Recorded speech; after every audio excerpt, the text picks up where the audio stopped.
Hi, I'm Max Spainhour. And I'm Troy McCormick. Welcome to Indiana Outdoor Adventures.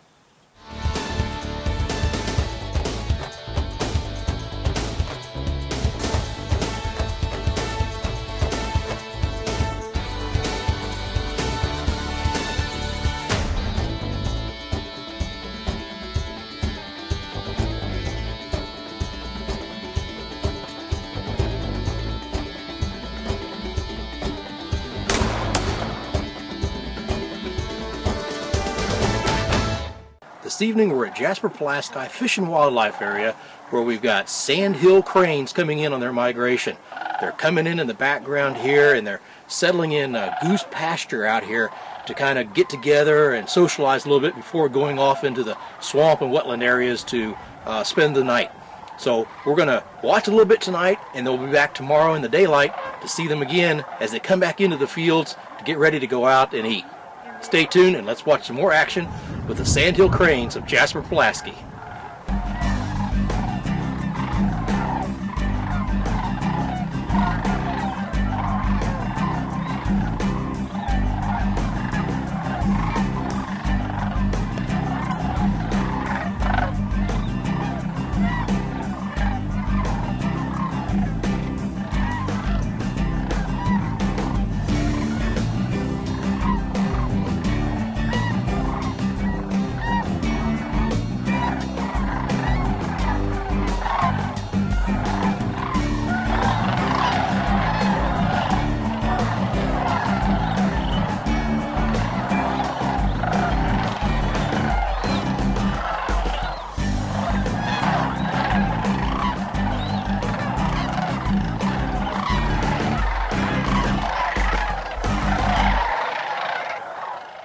Welcome back to Indiana Outdoor Adventures.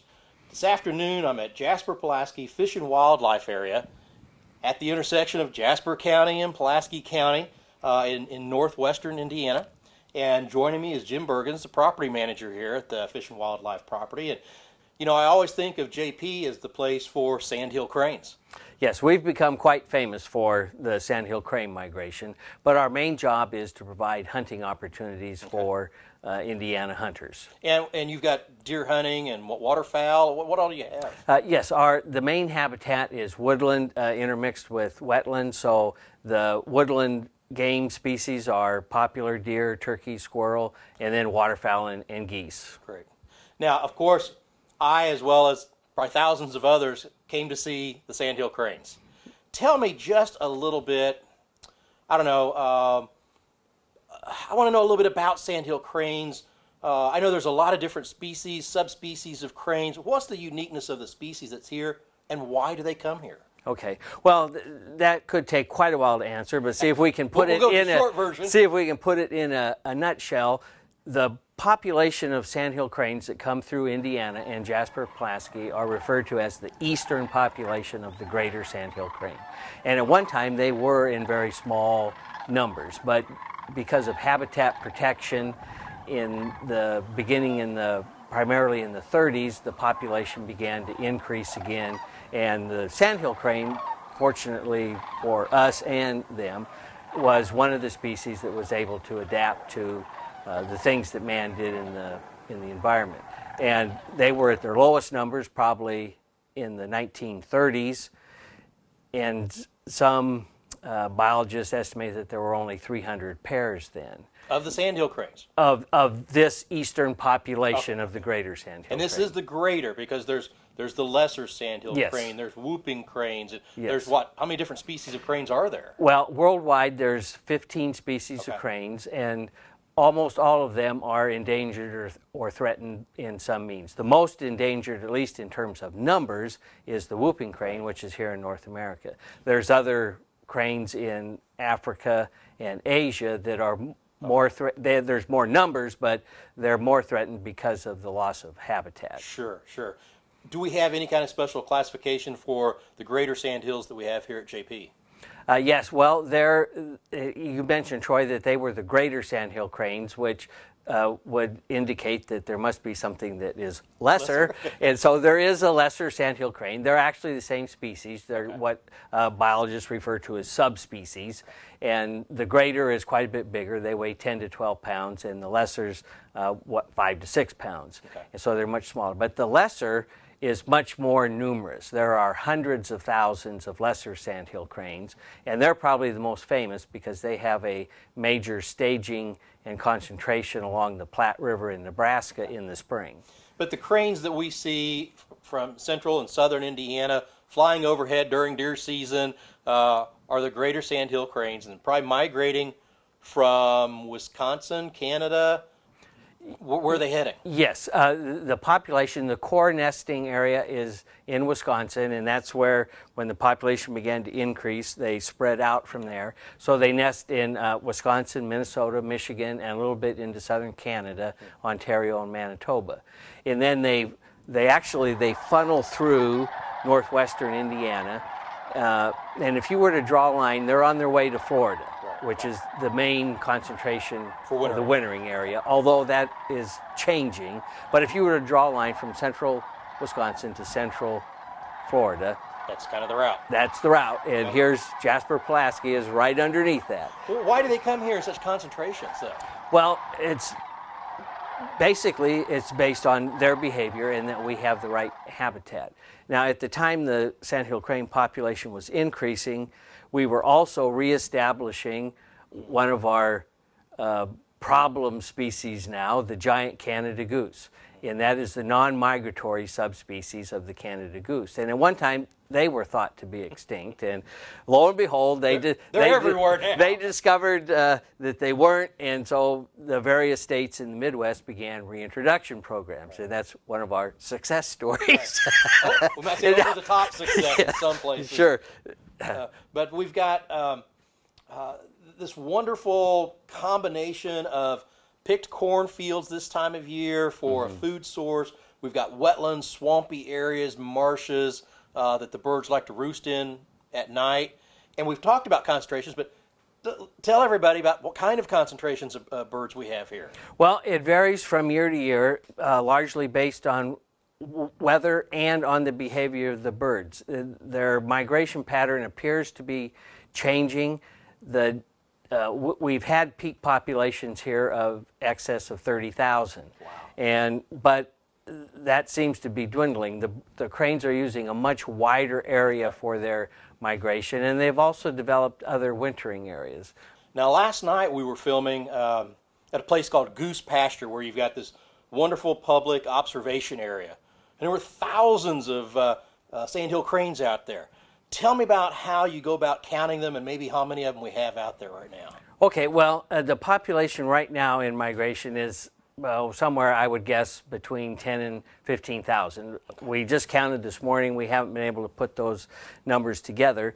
But as you mentioned, Goose Pasture is an area that the cranes, just based on their behavior and their patterns over the years, have developed the routine of stopping in goose pasture before flying into the roost area at night, and vice versa, stopping in the morning before going out into the fields. But it's called goose pasture because it was originally developed for Canada geese, and as the population of the cranes increased from the 1930s to the present, they far outnumbered the geese, and the geese have since left and gone to a coal-fired generating station just north of us, where they have nice warm water for their feet. And the cranes have also discovered that the last couple of years, and they have several thousand cranes up there. So the cranes are spreading out a little bit in their migration area. You might have to rename it Crane Pasture or something one of these days. Yeah, well, we'll probably keep the name Goose Pasture because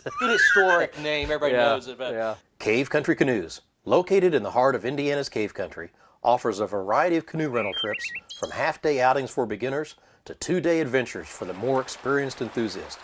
Our canoe trips follow the gently meandering Blue River through the wooded hills of southern Indiana.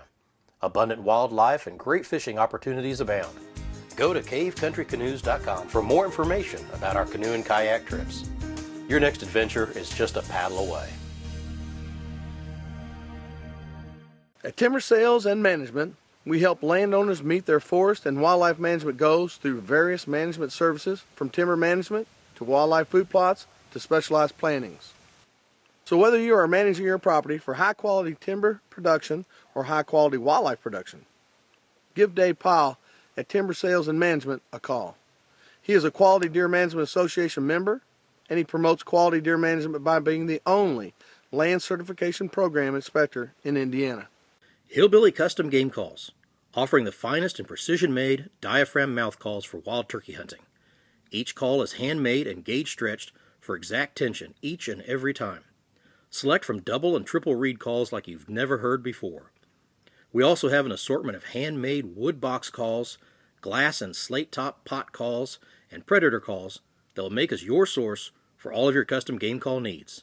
Look for us online at www.hillbillygamecalls.com.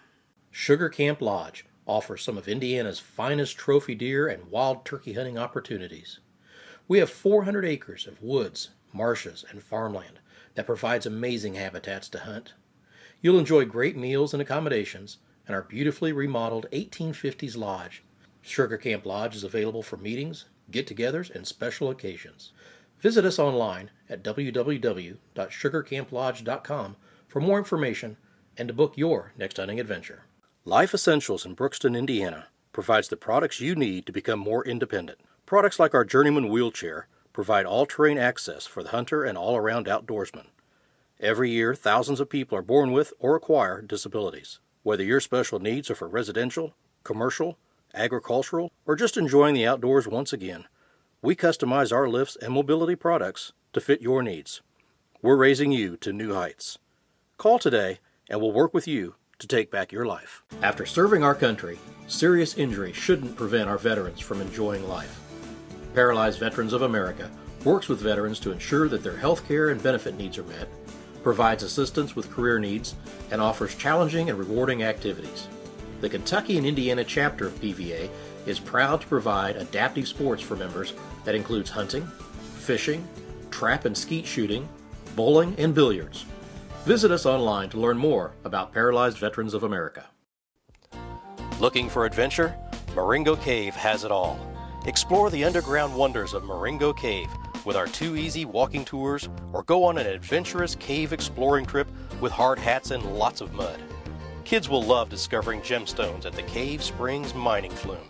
This U.S. National Natural Landmark has been open to the public since 1883 and provides breathtaking views of underground cave formations. Visit us online at maringocave.com and plan your visit today. Follow Indiana Outdoor Adventures online with Facebook, Twitter, and our website. Stay up to date with our exciting adventures as we're out in the field filming and meeting new people. From news updates and announcements to Twitter posts by co-host Troy McCormick. Why wait until the next season of shows when you can follow us as we're filming them? Join us online to get the most current news on Indiana Outdoor Adventures. Welcome back to Indiana Outdoor Adventures. Today we're visiting at the Jasper-Pulaski Fish and Wildlife Area in northwestern Indiana. Now, this is a DNR property that has over 8,000 acres of wetlands, uplands, woodlands, great game habitat. They offer hunting and fishing opportunities, but one of the main things they're best known for are the Sandhill Cranes. The Sandhill Cranes have a stopover here both in the spring and in the fall on their migration from their nesting grounds up north down to their wintering grounds in Florida and back again. Now, the great thing about Jasper-Pulaski Fish and Wildlife Area is that if you hit it just right, there are 10,000 to sometimes 30,000 Sandhill Cranes that are stopping over here to visit during their migration. And they've got an observation platform that you can use your spotting scopes, your cameras, or just watch and listen to these amazing birds as they settle in the fields out in front of the observation platform. I mean, we're talking thousands and thousands of Sandhill Cranes. The Sandhill Crane itself is a subspecies of large crane found here in North America. Also a little bit in the extreme northwest of Siberia, of all places, but we like to think of it here in Indiana. And its name comes from a habitat along the Platte River in the Nebraska Sandhills in North America, in the Midwest. And so it derives its name from the sandhills in that area. Now, the stopover of the Sandhill Crane comes through Indiana, and if you spend any time outdoors in the fall, especially during the deer hunting season, late November, early December, way up in the sky, you're going to hear this trumpeting and trilling of the sandhills as they're flying over. Now, they fly extremely high while they're flying over, and it's kind of hard to see them, but you can hear that distinctive trumpeting type of sound. The adult is gray overall. You can't really tell the difference between the male and the female, but most notably on the adults, they have a red forehead and white cheeks and a long bill. The red forehead is their most prominent identifier, that and kind of the slate gray coloring of the plumage.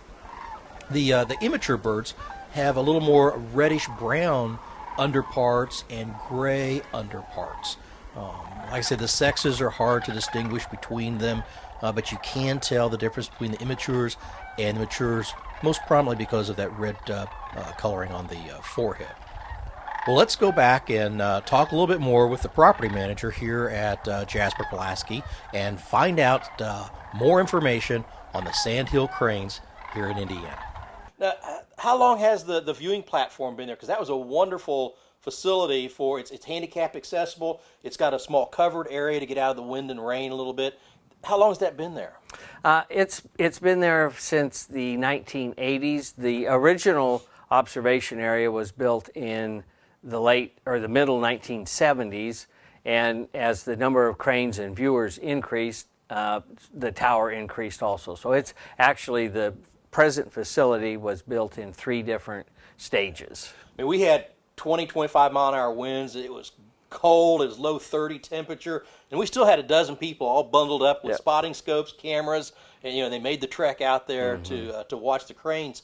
Now, we were out there because the cranes all, as you mentioned, gather like that last hour of daylight of the day, and then fly off into the marshes and wetland areas to roost for the night.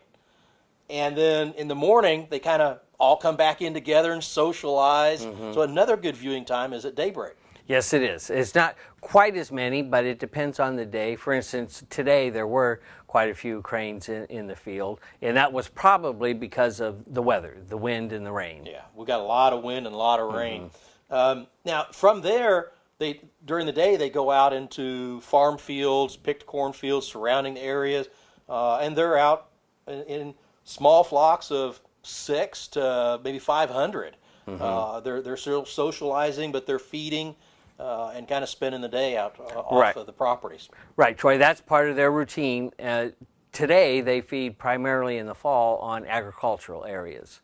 And, that's one of those indicators that they were able to adapt to the farming operations that we brought to the landscape.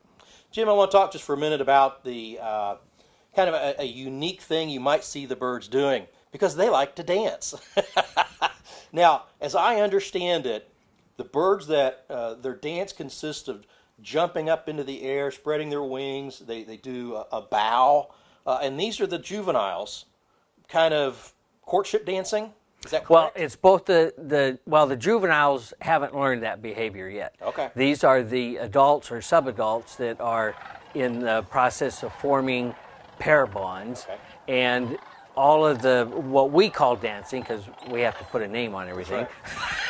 Right. It's not ballroom dancing, that's right. Although they do have those kind of cupped wings, yeah. Yeah, but they do have lots of interesting maneuvers as part of their courtship, but they also have lots of interesting behaviors in spite of that. I mean, they do lots of different things for feeding and threat displays and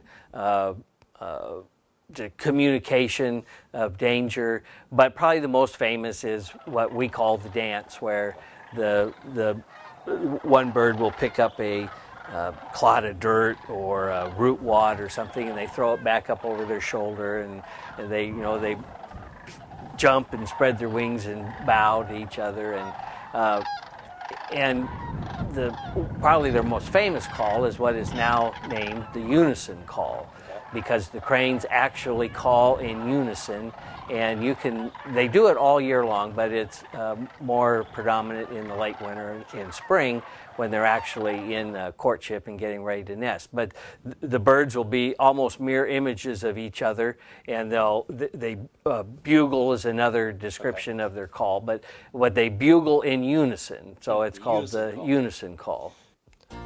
Looking for adventure? Marengo Cave has it all. Explore the underground wonders of Marengo Cave with our 2 easy walking tours, or go on an adventurous cave exploring trip with hard hats and lots of mud. Kids will love discovering gemstones at the Cave Springs mining flume. This U.S. National Natural Landmark has been open to the public since 1883 and provides breathtaking views of underground cave formations. Visit us online at marengocave.com and plan your visit today. The Old Goat Trading Post in Bloomingdale, Indiana offers not only traditional fur hides, hats, and mountain man-like apparel, but beautifully crafted spirit hides.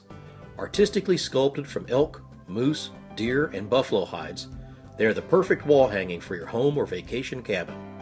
The shaved hair sculpture and original painted scenes combine to create a natural canvas and work of art.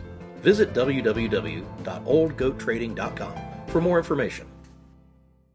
Life Essentials in Brookston, Indiana provides the products you need to become more independent. Products like our Journeyman wheelchair provide all-terrain access for the hunter and all-around outdoorsman.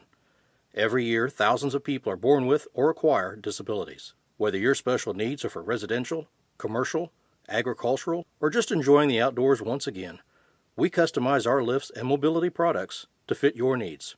We're raising you to new heights.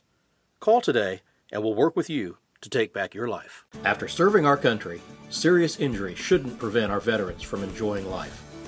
Paralyzed Veterans of America works with veterans to ensure that their health care and benefit needs are met, provides assistance with career needs, and offers challenging and rewarding activities.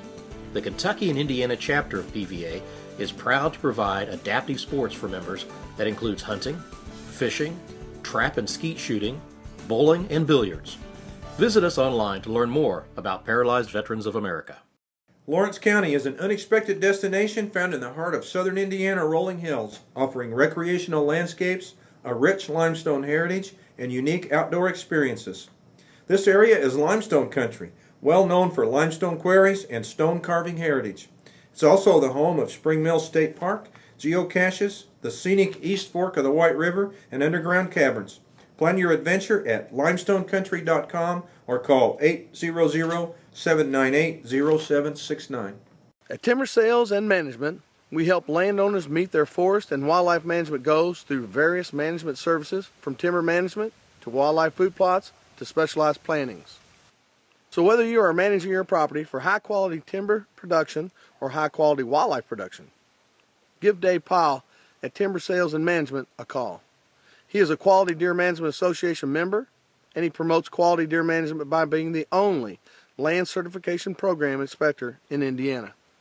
Follow Indiana Outdoor Adventures online with Facebook, Twitter, and our website.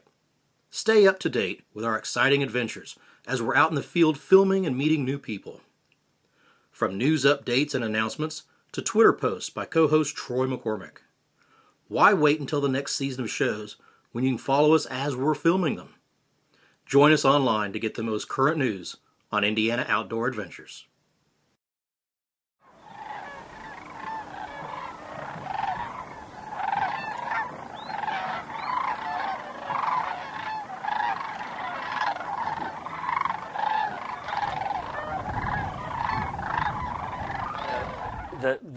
All these courtship behaviors are learned, and the subadults are doing it also, but it's actually the adults that are they've got the routine down. So I mean, they're all jumping and doing various aspects, but the adults are and it carries all the way through into the adult birds. But typically, if nothing interrupts that pair bond, then they generally stay together for life. And how long is that? In the wild, it's not unusual to have cranes at 15 to 20 years old. Now in captivity, they may be much older. There's cranes 25, that 30 have, years old, yeah. or even 40. I think the record is 78 years, so they can live quite long. I had mentioned that there's 15 species of cranes in the world. In other cultures, that longevity of life and the fact that they have these elaborate courtship rituals, the cranes are often used as symbols of in the marriage covenant for longevity. Yeah, because basically around that 4 years of age, they're picking out a mate that they stay married to for 15, 20 years maybe for life. Yep, that could well be, Troy. Yep, it's a wonderful symbol for marriage. Yes, and you'll see it in the Japanese culture in particular. Yep. And yeah, tell me about the call again that we hear when they're flying over. Is there a particular call name for that, like the unison call would be a flight call or something, or? Probably, but I'm not aware of it. But now you mentioned the calls; they're very distinctive and very unusual, and I can't duplicate one. But I recorded quite a few last night, so we'll use those and not put you on the spot. But it's very distinctive, and it's one of those things you have to experience in order to fully appreciate. But the call can be heard from great distances. Oh, yes. Oftentimes, when they're in migration and they are arriving here, they generally migrate at very high altitudes, and you can hear them long before you can see them. Oh, definitely. But the young birds don't have that traditional call that's made the crane famous. Yeah. The young birds that were hatched this year have a little whistle, and if you listen closely, you can hear the whistle of the young birds. Because they haven't developed. They haven't vocalized fully right, yet. Their vocal cords haven't developed yet. Okay. Well, for people that are wanting to come to the property to see the birds, what time of the year is the best viewing to come visit? The spring and the fall, and the migration has been pushing later in the year. So anytime from October through the end of the year, October, November, and December, it's just kind of weather dependent. Right. There's cranes here, but the weather's usually better early than it is later. Yeah, we're here today, was it November 29th? And I say it's cold and windy, got snow in the forecast, but we've got a large concentration of birds. Right. So, there's a trade-off there that, we were willing to go for. And then again in the spring, February and March are the two core months. Generally by the end of March, the birds that are migrating are gone. Now there are a few birds that spend both the winter here. There's quite a few that may spend the winter here, and there's a small number that actually stay, and some do nest. We've had many nesting records here in the last 2 decades. Great. Well, Jim, thank you very much. Appreciate all the info. We've enjoyed the cranes, the property, and we're talking with you today. Okay. That's it for today. Join us again next week, right here on Indiana Outdoor Adventures.